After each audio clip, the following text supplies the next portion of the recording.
The General Assembly will now hear an address by His Excellency Andrzej Duda, President of the Republic of Poland. I request protocol to escort him to the podium.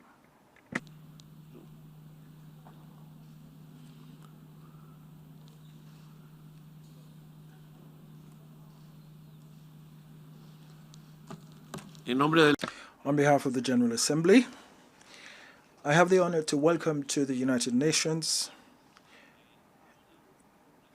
Mr. Andrzej Duda, President of the Republic of Poland, and I now invite him to address the General Assembly.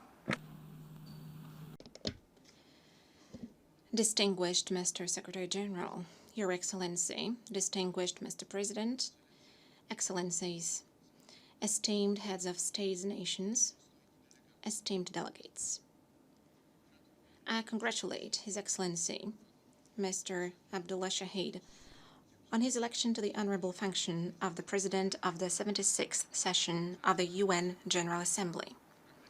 I would like to express Poland's full support for his mission and wish every success in its execution. I also want to thank His Excellency, Mr. Volkan Bozkır, for his active presidency over the works of the General Assembly in the previous session. Furthermore, I am grateful to Secretary General of the United Nations Organization, Mr. Antonio Guterres, for developing the report entitled Our Common Agenda, which provides a comprehensive response to the most pressing challenges faced by the world today. Just like Mr. Secretary General, I can see the need for international solidarity in the COVID-19 vaccination process. Just like him, I can see the need for action on the climate crisis and the protection of biodiversity. As participants of numerous debates, I can also see an increasing consciousness of mainly young people who realize that the decisions taken today will have an immense impact on our lives. And this trend, that young people understand this fact, is something that delights me. Mr. President, ladies and gentlemen, I am standing before you as a leader of a 38 million strong nation who, just like all our states, has been facing up to an unprecedented pandemic and all of its consequences for almost 2 years now. Over the period of 20 months, we have lost 75,000 lives, while almost 3 out of 38 million people in our country have contracted the virus. Although our robust economy bravely resisted the crisis and has managed to come back to an exceptionally dynamic growth today, during the first year of the pandemic, it failed for the first time in 30 years to record such a growth. I do not need to explain to you, the leaders of states, what it means for millions of families, since you know the situation firsthand. I am standing before you as one of more than 200 million people who have recovered from COVID-19, those who contracted the virus and managed to recover from it. Like surely many of you present here, I went through this illness which befalls people irrespective of their function, status, religion, convictions, orientation and worldviews. The past 20 months of fight against the pandemic reminded us of a word which we Poles know since the cradle. That word is solidarity. Many of you know what I'm talking about. This name refers in our history to a large independent trade union established in 1980 by workers in the plants who went on strike against the communist regime and who in the 1980s and 1990s inspired millions of people across the globe in their fight for their democratic or labor rights. This word has become to be a symbolic guiding principle of our policy, its ideal. Speaking about solidarity, I'm also thinking about solidarity in the context of COVID-19. And this reflection is by no means an easy one, especially in reference to us, the leaders of the rich world, or as some call it, of the affluent North. Did we show enough solidarity? Did the mankind behave in the right manner throughout its fight against the virus? Did we offer help to each other as we should be doing according to our basic moral instinct as humans? Well, one can have serious doubts about it. Did we, the rich North, since my country, despite all its daily problems, belongs to the limited group of affluent states, demonstrate the necessary solidarity with the countries of the South? Did we have an equal access to vaccines and other measures preventing the spread of the disease? When the threat came, it was our first instinct to isolate ourselves from each other. Borders re-emerged in Europe. Those were unquestionably justified actions, as none of us knew back then how serious the danger would really be. The situation was further exacerbated by the reports about tens of thousands of those infected and deceased. Every one of us remembers the horror of the first months of 2020. Also, the huge hopes we attached to the development of a vaccine which would protect us from the disease. However, it is today, almost 2 years on, with over 4.5 million casualties, that we should answer the question how well we passed the solidarity test. Ladies and gentlemen, esteemed leaders, esteemed delegates, I salute those who won the vaccine battle in laboratories and those who, risking their own health and lives, vaccinated hundreds of millions of the cohabitants of our planet. But was the access to vaccines fair? Did we not forget that in a pandemic, a vaccine is more of a human right than a commodity regulated by market principles? I wanted Poland to be, right from the start, a country of solidarity, a country not guided by the rule the weaker has to die. Therefore, we tried to protect each and every life with the same commitment. Therefore, whenever we could, we tried to show solidarity with other nations who needed assistance at a given time. I'm not able to say whether we did everything possible, but still we tried, for instance, by sending our medical doctors to our friends in Tajikistan, Kyrgyzstan, as well as the United States, or in Italy, which suffered in Europe. I am convinced that some of the countries of the rich North behaved in the same way as Poland. Poland, who donated 6 million doses of vaccines to, inter alia, our partners from the South. But was that enough to close the obvious gap in the access to vaccines, which got wasted in some states and were inaccessible in others? It seems to me that our part of humanity still should have many reasons to be dissatisfied with itself. Ladies and gentlemen, honorable delegates, the word solidarity does not refer exclusively to the pandemic, whereas the pandemic did not make other global problems disappear. We are discussing the rights of nations in this forum. Let me ask you then, what is the first right of every nation? It is the right to self-determination and the right to democratic governance set out in detail in the Science of Democratization and enshrined in the International Covenant on Civil and Political Rights adopted by the UN. I am absolutely sure that most of us agree on the fact that each of our nations, the United Nations, has the right to protect its borders, the right to their inviolability, to choose its system of government, and to govern with the consent of the nation and never against it. Ladies and gentlemen, do we really agree with that? Since I have an impression, and it is not only my impression, that COVID-19 allowed us to easily forget about multiple misfortunes plaguing different parts of our globe, often in the vicinity of our homes. During the pandemic, reports of the tragedy in Syria, where an externally supported civil war has inflicted unimaginable suffering on the population and turned millions of people into refugees and fugitives, vanished from the headlines. The tragedy in Libya, Ethiopia, and Yemen is barely noticed by many people from the rich North. During COVID-19, we did not move any closer to resolving the Israeli-Palestinian conflict, which, as all of us know, should be a two-state solution, but first of all, a peaceful one. Unfortunately, tragic developments are unfolding also close to the Polish border, and I have the impression that humanity seems to have forgotten about them. Furthermore, the pandemic has not stopped the war in Ukraine, where over 13,000 people died since the beginning of the Russian aggression, with one state seizing the territory of another. In Europe, after the Second World War, in the 21st century, Ukraine was attacked.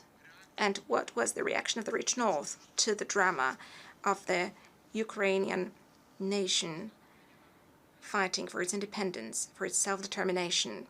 The response was the construction of a large Nord Stream 2 gas pipeline, which will carry Russian gas to Western Europe, bringing further billions in revenue to the aggressor, and complete helplessness or even indifference to the fact that from that moment on, Ukraine finds itself in an even bigger danger. Recently, I have attended the Crimea Platform Summit in Kiev. Being one of few leaders representing the rich North, I searched with my eyes for those who have constructed and approved the construction of Nord Stream 2. I did not find them. COVID-19 also obscures to many people the events in neighboring Belarus, neighboring to Poland, where since August 2020, hundreds of thousands of people have come out daily for peaceful protests, demanding just one thing: respect for the election result. In response, they encountered police beatings, tear gas, and oftentimes bullets used by the regime to defend itself against its own people. As I speak, more than 650 persons are imprisoned in Belarus, the majority of them young women and men, patriots, who simply wanted to choose their leader in fair elections. They are suffering in prison due to political reasons. Recently, a kangaroo court has sentenced two of them, Maria Kolesnikova and Maxim Znak, to 10 and 11 years in prison. Along with them, the leaders of the Polish minority in Belarus are either detained or imprisoned for their democratic activity: Angelika Borys and Andrzej Duda. These are just a few names from among hundreds of those persecuted. We demand the release of all of them and expect greater solidarity from the international community with the nation of Belarus, who simply wants to have a fair state, to have a fair democracy. What have these people done that was so wrong? Nothing. They wanted to claim the same right to elect their government that the French, the Poles, the Americans, the Koreans, the Australians, or the people of Argentina have, or of those of the United States. They wanted the free elections in which many of us ran, the presidents of the free world, and the importance of which the UN General Assembly so emphatically expressed in a series of historic resolutions, enhancing the effectiveness of the principle of periodic and genuine elections. In the late 1980s and early 1990s, they paved the way for the realization that the right to form one's own government is not some Western whim, but a universal human right. The Belarusians, the society of that country, wants to be able to make their authorities respect this universal right. And they pay for this with their suffering. They pay for this with prison. I'm saying all of this as a leader of a country where almost 150,000 Belarusians have found shelter and employment, including thousands of protesters. I have recently told our Belarusian brothers that they are welcome here and that Poland will be their home for as long as they deem it appropriate and necessary.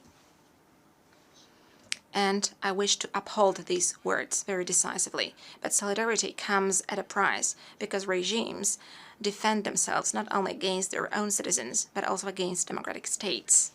The response of the authoritarian regime in Belarus has taken the shape of an unprecedented hybrid attack on the borders of Poland, Latvia, and Lithuania, the three countries on the eastern flank of NATO and the European Union. For many weeks, the regime of Alexander Lukashenko has been bringing tens of thousands of desperate inhabitants of the Middle East into its country, forcing them under police batons to cross our borders in an attempt to create an artificial humanitarian crisis. These people then camp out at the border, and the regime is deaf to our offers to provide them with humanitarian aid. These people, the immigrants, are treated by the regime as pawns in a political game, and their dignity and fundamental rights are offended. In this crisis, we will not succumb. We will not succumb because, on our part, there is no agreement to instrumental treatment of migrants, no agreement to the abuse of their vulnerable situation pitched against the security of our borders. The borders which we protect, as it is our duty, also being a member of the EU, who defends the border of the European community. I'm saying this also as a leader of a country that knows very well how to tell the difference between a humanitarian crisis and hybrid activities. The country which, together with its allies, participated in the refugee rescue operation in Kabul airport just a few weeks ago. Initially, our intention was to evacuate dozens of military and diplomatic staff who cooperated with us. We ended up evacuating over 1,300 people. We helped other countries to exfil their own people. But we also benefited from the solidarity shown by others, particularly by the Republic of Uzbekistan, and we are deeply grateful for that. I'm saying this to remind you once again that the world did not come to a standstill during the pandemic. The pandemic has not deprived nations of their democratic aspirations, nor has it stifled people's desire to live in freedom, nor has it suppressed the craving for dignity and respect across large swathes of the globe.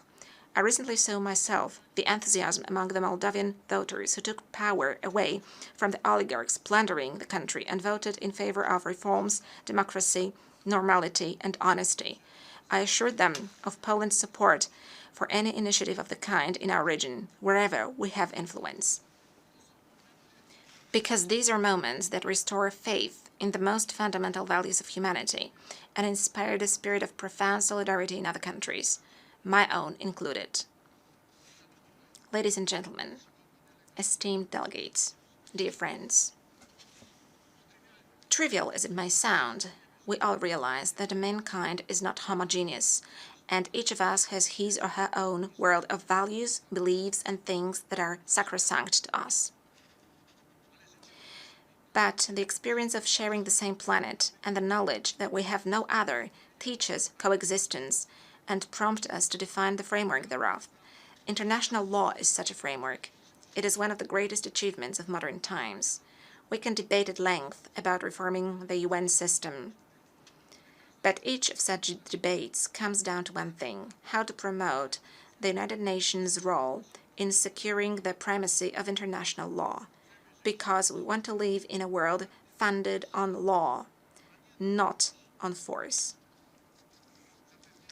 Securing respect for international law was one of Poland's priorities as a member of the Security Council in 2018-2019. Today, we continue in the same vein in support of international law by serving in the Human Rights Council. Our priority is to protect vulnerable groups, civilians in armed conflicts, or religious minorities. The same purpose will be pursued by the Polish chairpersonship in the Organization for Security and Cooperation in Europe in 2022, where we want to work for the resolution of regional and frozen conflicts.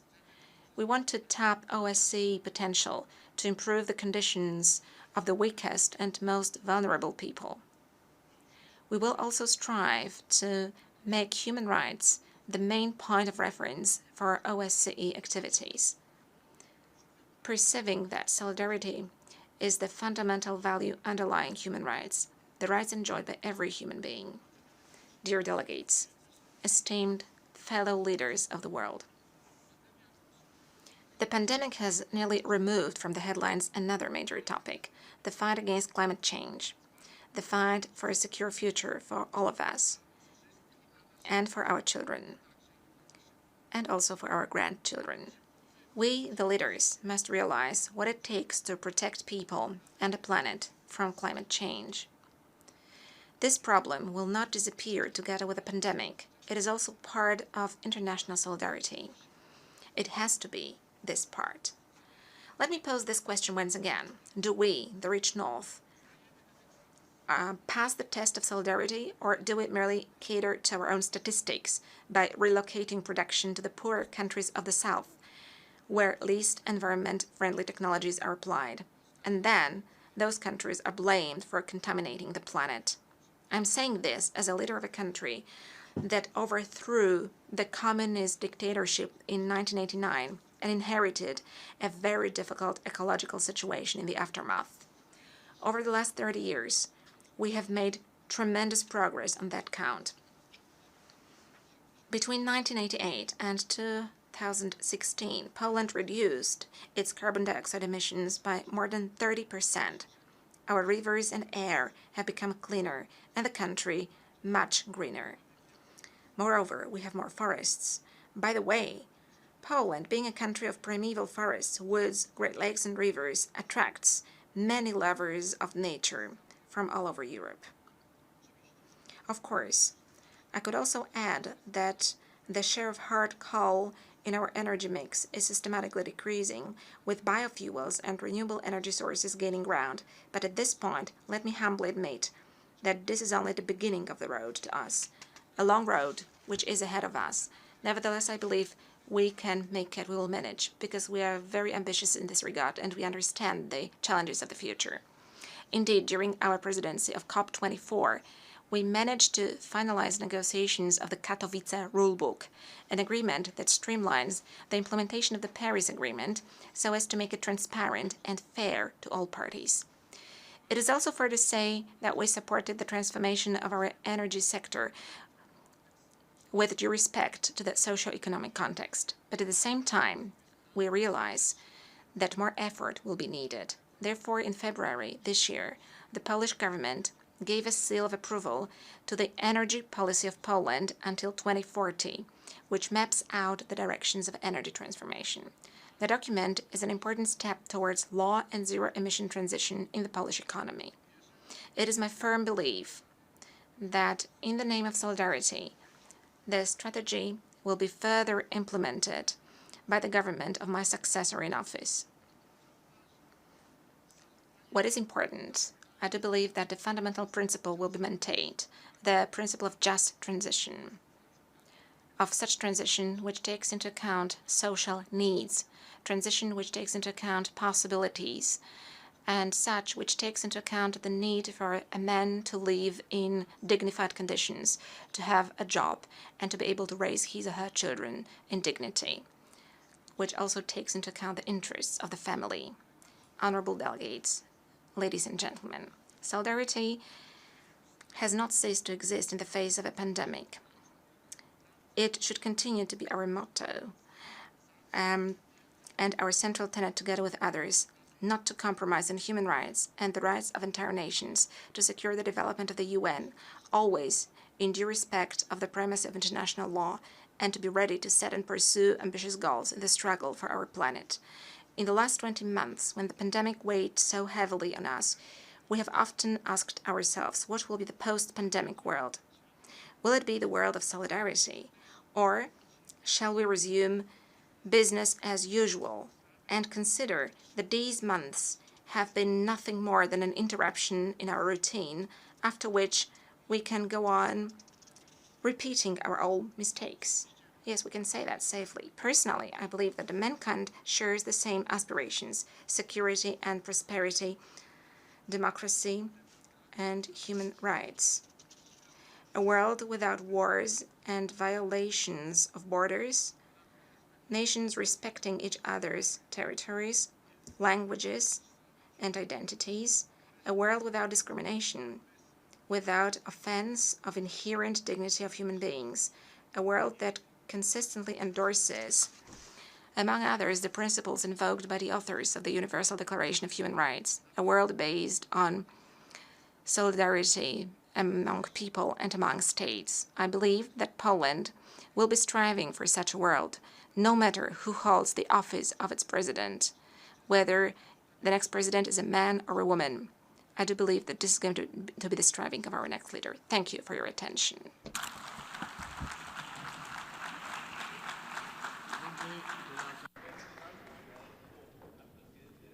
de Polonia. I want to thank His Excellency Andrzej Duda, President of the Republic of Poland, for his statement, and I would like to ask protocol to escort His Excellency.